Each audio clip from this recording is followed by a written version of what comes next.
Indonesia merupakan surga bagi para produsen dan pengrajin kayu. Mengapa dikatakan demikian? Apakah pernyataan tersebut berlebihan? Tidak berlebihan jika dikatakan demikian, karena Indonesia mempunyai hutan kayu tropis yang sangat luas.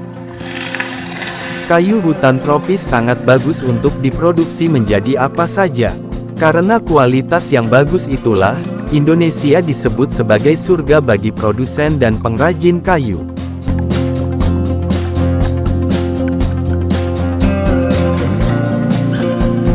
Banyak sekali jenis-jenis kayu yang sangat bagus dan eksotis yang bisa dimanfaatkan dari hutan kayu Indonesia. Di video sebelumnya kami menyajikan 10 kerajinan dari bahan kayu palet bekas.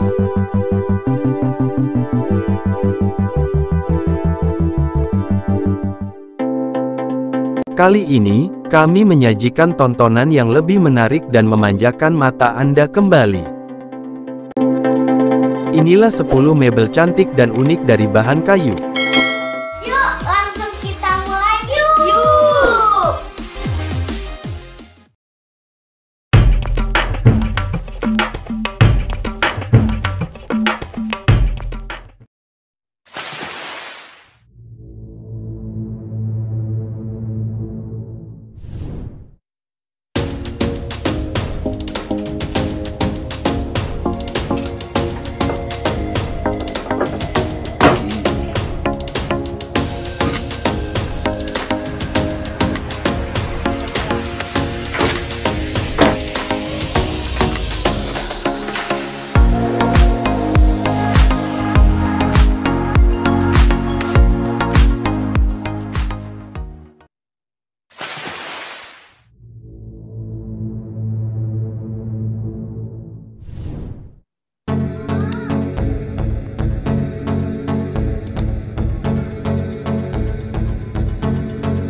Yuk.